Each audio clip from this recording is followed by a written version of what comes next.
안녕하세요. 회생의 팁 김웅 변호사입니다. 오늘은 개내생을 진행하기 위해서 필요한 서류를 준비하는 방법을 알려드리겠습니다. 이 필요 서류에는 크게 두 가지가 있는데 하나는 채무자가 작성해야 하는 서류이고 하나는 공공기관 등에서 발급받는 서류입니다. 이 채무자가 작성해야 하는 서류는 제가 개발한 투더코어라는 프로그램을 이용하면 누구나 아주 쉽게 작성하실 수 있습니다. 다음 영상에서 이 투더코어를 이용하는 방법을 알려드릴 거고요. 오늘은 이 발급받는 서류를 준비하는 방법을 알려드리겠습니다. 그런데 이걸 저 혼자 진행하면 좀 영상이 지루해질 수 있을 것 같아가지고 오늘은 게스트 한 분을 특별히 모셨습니다.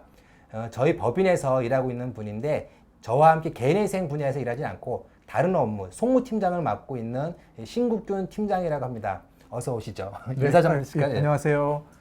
안녕하세요. 처음 뵙겠습니다. 저는 법무법인 예율에서 일하고 있는 신국균 팀장이라고 합니다. 예, 제가 이제 우리 신국균 팀장님을 모신 이유는 이분이 개인회생에 대해서는 아무것도 모르기 때문에 시청자 입장에서 적절한 질문을 하실 것으로 생각돼서 제가 모셨습니다.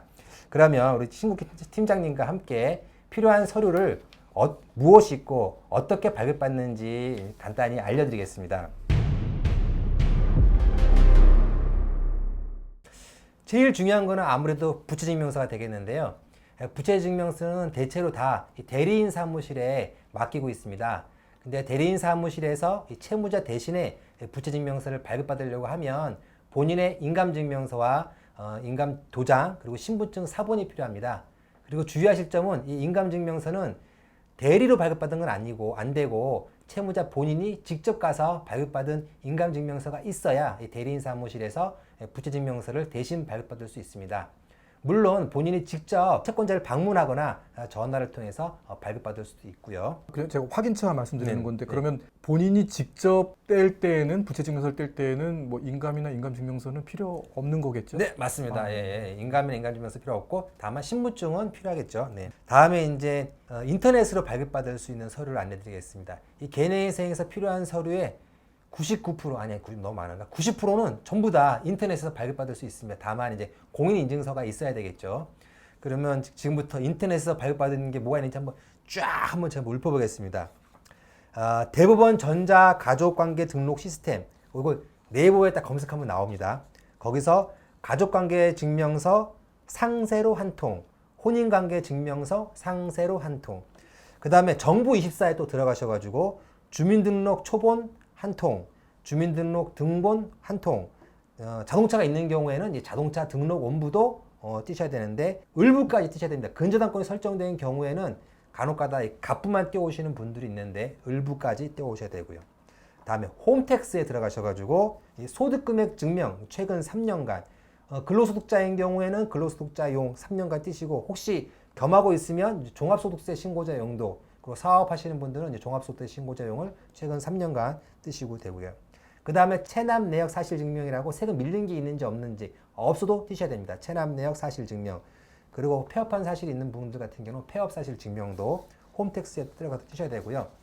다음에 이 근로소득자는 말고요. 지금 말씀드리는 건 자영업 하시는 분들은 부가가치세 과세표준 증명, 매출처별 세금계산서 합계표, 매입처별 세금계산서 합계표. 발음이 좀 씹혔는데요. 여기 차트에 이제 또 안내될 거니까 참고하시고요. 자, 홈택스에서 뛸 수 있는 거 말씀드렸습니다. 다음에 위택스에 가서 이것도 네이버에 위택스 치면 또 나옵니다. 위택스에 들어가서 띄셔야 되는 게 지방세 세목별 과세증명서, 그 다음에 미과세 증명서를 띄시는데 요거 띄는 방법이 조금 까다롭습니다. 요거는 실시연을 다음 영상에서 실제 한번 다 띄워볼 거예요. 그때 시연하면서 자세히 안내 드리도록 하겠습니다. 다음에 한국신용정보 요것도 역시 네이버에 치시면 나오고요. 한국신용정보에 들어가셔가지고 보험가입 내역 조회 이걸 띄셔야 되고, 그 다음에 국가공간정보 포털이라는 데 들어가셔서 지적전산자료 조회 결과를 띄셔야 되고요.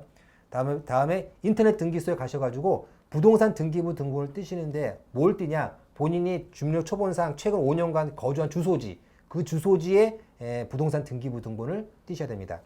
그 다음에 본인이 거래하는 은행에 인터넷에 들어가셔가지고 통장 일면 사본 띄시고요. 다음에 최근 1년간 입출금 내역을 띄시는데 모든 계좌를 다 하는 건 아니고 대출금이 입금된 계좌와 그 다음에 본인의 급여라든지 뭐 자영업 하시면은 이제 수입이 들어오는 계좌 있겠죠. 그 수입이 입금되는 계좌, 이 두 가지 계좌에 대해서 최근 입출금 내역을 띄시면 되고요. 그다음에 계좌정보통합관리 서비스 이것도 네이버에 검색하시면 나옵니다. 거기 가서 은행권, 뭐 제2금융권, 증권사별 계좌 내역 뜨셔야 되고 그럼 계좌가 쭈르륵 뜹니다. 클릭하고 들어가면 계좌 상세 내역이 있습니다. 모든 계좌 내역에 대해서 계좌 상세 내역을 뜨시면 됩니다. 그 다음에 재산, 부동산의 자동차를 소유하고 있는 분들의 경우에는 그게 시가가 얼마인지 시세 자료를 띄워야 되는데 아파트 같은 경우에는 KB 부동산 시세 네이버에 검색하시면 나옵니다. 가서 본인이 살고 있는 단지와 같은 층에 비슷한 층에 그 시세가 나옵니다. 그걸 띄시면 되고 단독주택이나 토지 이런 경우는 이 KB 부동산 시세가 아니라 C리얼이라고 국토교통부에서 관리하는 사이트가 있습니다. 거기 들어가시면 실거래가라든지 시세 자료가 있습니다. 거기서 띄시면 되고 자동차 같은 경우에는 이제 자동차 이제 중고차 판매하는 사이트인데 엔카나 보배드림 이런 데 들어가셔가지고 비슷한 차종과 연식을 찾으셔가지고 검색해서 나오는 그 시세 자료를 출력하시면 됩니다. 자, 지금까지 이제 인터넷으로 발급받을 수 있는 서류를 쫙 말씀드렸습니다. 팀장님. 저 질문 네. 있습니다. 대법원 권자가족 관계 등록 시스템에서 네네. 가족관계증명서, 혼인관계증명서 이렇게 상세라고 되어 있는데요. 네네. 이게 그럼 뭐 상세가 아닌 또 다른 것도 있다는 말씀인가요? 이 시스템에 들어가면은 뭐 상세, 일반, 상세, 특정 이렇게 있는데 거기 상세를 띄시면 됩니다. 아 그게 뭐 그냥 궁금한 게 해서 그런데 아, 뭐가 다른 요 거죠? 이제 가족관계증명서는 일반 같은 경우에는 돌아가신 분은 안 내고 안 나옵니다. 근데 상세는 다 나오는 거고 혼인관계증명서 같은 경우에는 일반에서는 전배우자 안 나오지만 상세를 띄면은 다 나옵니다. 예. 그러면 이제 혼인관계증명서는 미혼이신 분은 안 띄워도 되는 아니 거죠? 미혼이신 경우도 당연히 띄셔야 됩니다. 왜냐면 미혼인 걸 입증하기 위해서. 예, 그렇습니다. 예. 알겠습니다. 그리고 이거는 저도 예전에 띄워본 경험이 있는데 주민등록 초본도 그러면 네네. 뭐 이렇게 기간을 설정을 해야 되나요? 뭐 최근 몇 년간 뭐 이런 게 있는 건가요? 주민등록 초보는 그냥 띄시면 되는데 과거에 주소 변동 내역이 나오게끔 띄시면 됩니다. 주소 변동 내역. 네, 주소 변동 내역이 싹 나옵니다. 예. 예. 주민등록 등본은 동거인이 싹 나오게 띄셔야 됩니다. 그러니까는 이 정부 입사에 들어가면은 선택해서 띄울 수 있게 되는데 뭐만 빼면 되면 주민등록번호 뒷자리, 주민등록번호 뒷자리 7자리만 빼는 걸로 해서 발급받으면 다 나옵니다. 예. 예. 부동산 등기부등본이 최근 5년간 거주지라고 하셨는데 세입자로 살았던 경우에도 살았던 건물의 등기부등본을 띄워야 되는 겁니까? 네, 그렇습니다. 본인이 최근 5년간 세입자로 거주하였던 그 임대차 계약서도 내야 되는데 그 임대차 계약서 상의 임대인과 부동산 등기부등본의 소유주가 일치하는지 보려고 하는 거거든요. 띄워야 됩니다. 예, 그래서 나중에 그거랑 결합시키기 위해서 시세 자료가요. 네네. 신청인 입장에서 금액이 많이 나오는 게 유리할까요? 아니면 좀 적게 나오는 게 유리할까요? 그러니까 중고차 같은 경우에 워낙 천차만별이어서 물론 뭐 크게 차이는 안 날 수도 있지만 부동산도 어떤 걸 정하는 데서 조금 차이가 있을 것 같거든요, 금액에. 요거 살짝 이렇게 짜고 치는 느낌이 살짝 있는데 안 짰죠? 예, 아니면 저는 진짜 궁금해서 네, 그렇습니다. 우리 이제 예. 앞에 우리가 이제 변제금 산정 방법 그 2탄에서 청산가치 보장의 원칙을 한번 들으셨을 거예요. 청산가치가 작으면 작을수록 좋기 때문에 당연히 이 시세가 낮은 게 유리하고요. 이 자동차 같은 경우에는 그래서 이 엔카나 보배드림에서 하는 게 시세 좀 낮습니다. 낮다 보니까 이 법원에서는 요거 안 돼, 요거 안 되고 이 보험증권에 나와 있는 차량 가액, 보험 들 때 차량 가액 얼마로 해서 들잖아요. 그 차량 가액을 이 시세로 발화해서 그 보험증권을 내라고 요구하기도 합니다. 좋은 질문이었습니다. 예. 진짜로 궁금해서 그래서 여쭤본 이제 인터넷으로 이제 발급받는 거 말씀드렸고요. 다음 영상에서 요 인터넷으로 발급받는 거를 하나하나 요 제가 우리 여기 신팀장님 데리고 한번 보여드리도록 하겠습니다. 기대해 주시고요. 다음은 제가 그럼 또 출연하는 건가요? 네, 저 출연은 예. 없지만 출연드리겠습니다. 다음에 이제 전화와 팩스로 발급받는 걸 안내드리도록 하겠습니다. 아까 우리 한국신용정보원에서 이제 보험가입 내역 조회를 발급받게 돼 있었는데 그 보험가입 내역 조회에 보면은 내가 현재 유지하고 있는 보험들이 나옵니다. 그 유지하고 있는 보험사에 전화를 걸어서 해약 환급금 증명서를 내 팩스로 보내달라 이렇게 요청하시면은 보험사에서 본인을 갖다 주민번호라든지 주소라든지 이런 거 확인한 다음에 신분 확인한 다음에 보내줍니다. 다만 보험가입 내역 조회에 이 자동차 보험은 전화 걸 필요가 없습니다. 그거는 해약 환급금 증명서 불필요합니다. 그 다음에 건강보험공단에 전화 걸으셔가지고 건강보험 자격특실 확인서, 그 다음에 건강보험의 납부 확인서 최근 5년치를 팩스로 보내달라고 하면 되고요. 건강보험공단 전화번호 옆에 차트에 나와 있습니다. 그리고 국민연금공단 전화번호도 차트에 나와 있고요. 이 국민연금공단에 전화하셔가지고 국민연금 산정용 가입 내역 확인서 이것도 최근 5년치 보내달라고 하면 되고요. 보통 대리인 사무실에 맡길 때는 대리인 사무실 팩스 번호를 알려드리면 딱 글로 보내드립니다. 이 보험사나 건강보험공단이나 국민연금공단에서 많이 해본 업무라서 뭐 팩스가 누구 거냐 그런 거 신경 쓰지 않고 다 보내드리고요. 만에 나홀로 개인회생을 신청하신다고 하면 모바일로 이제 인터넷 팩스를 갖다가 쉽게 본인 걸 만드실 수 있을 거예요. 그 번호 알려주시면은 그쪽으로 싹 보내줄 겁니다. 네, 질문. 아, 이거는 뭐 질문이라기보다 네. 저도 이런 걸 떼본 적이 있어서 전화해서 네네. 이게 낮 시간에 전화 걸면 통화가 거의 불통입니다. 안 됩니다. 네, 잘. 네, 그래서 네. 아침 일찍 하시는 게 좋으실 겁니다. 아, 예. 네, 훌륭한 말씀인데요. 또 짜고 친구 같은 데서 냄새 살짝 나는데, 네, 네, 알겠습니다. 예. 다음으로 이제 기타 서류는 주거 관련인데요. 우리 개넷을 진행하신 분들은 뭐 90% 이상이 전부 다 세입자입니다. 그래서 임대차 계약서 이제 사본을 내셔야 되는데 경우에 따라서는 이제 뭐 자가이신 분들도 있어요. 그런 분들은 이거 불필요하고요. 그 다음에 이제 자가도 아니고 세입도 아니고 제3자의 집에서 이렇게 얹혀 사시는 분들이 있어요. 그런 경우에는 무상거주 사실확인서라고 법원에서 주는 양식이 있습니다. 거기에 거주를 제공해주고 있는 분의 사인을 받아서 제출해야 되는데 그 무상거주 사실확인서와 함께 그 거주하고 있는 곳이 나한테 그 제공해주고 있는 제3자가 그걸 소유하고 있다. 그러면은 부동산 등기부 등본 필요하고 그분도 역시 그 세입자다. 그러면 그분 명의의 임대차 계약서 사본이 필요합니다. 그리고 또 아까 제가 앞에서 최근 5년간 거주하였던 곳에 부동산 등기부 등본도 필요하고 했는데 과거에 거주하였던 곳에 본인의 임대차 계약서 사본도 더 필요해서 요구하는 경우가 많습니다. 근데 대부분 분실해서 없겠지만 어쨌거나 그것도 있는 경우에는 제출을 해야 되고요.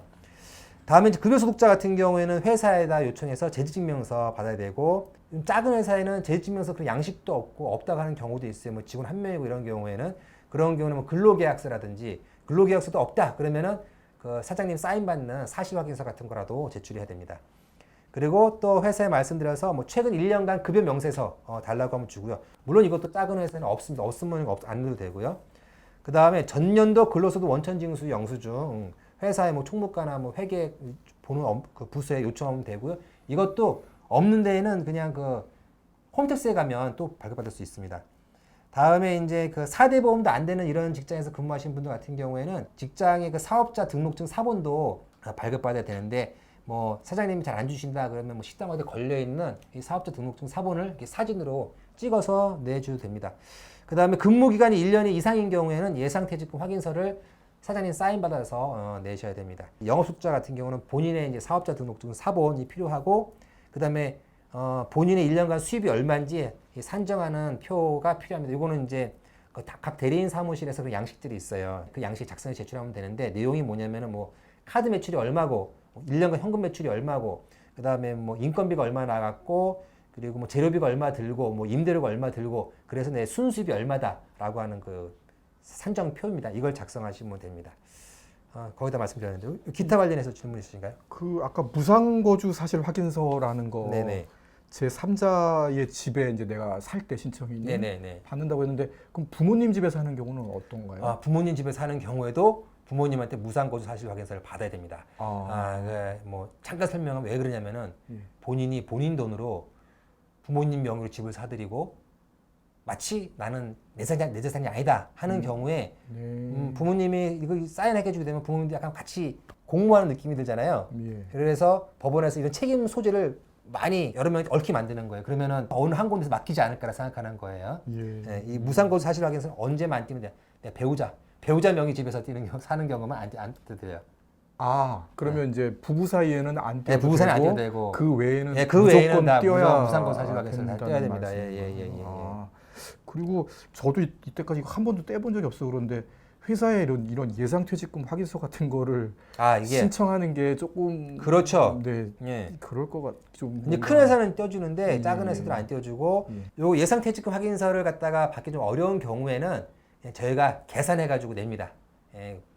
못 떼어도 너무 고민하지 않으셔도 돼요. 그리고 이거는 정말 좀 난감한 상황이면 난감한 상황이면은 저희가 법원에서 선처를 구하고 예. 이 사람이 현재 수입이 얼마니까 퇴직 얼마 정도 모여 있다라고 이제 하기도 합니다. 가능하면 띄는 게 좋고요.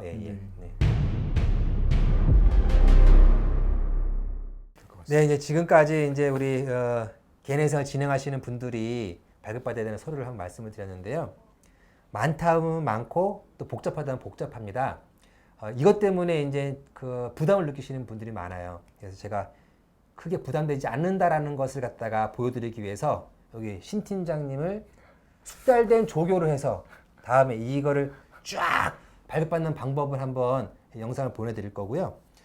또 말씀드리고 싶은 거는 이거는 본인이 직접 혼자서 나올라 기내생을 진행하든지 거금을 주고 대리인 사무실에 맡기셔도 본인이 해야 되는 겁니다. 요거 또 오해하시면 안 돼요. 이거 맡기면 다 해주는 거 아니냐. 다 그게 안 돼요. 왜 그러냐면 이게 여기 나오는 서류들이 다 본인 확인을 해야 되는 서류예요.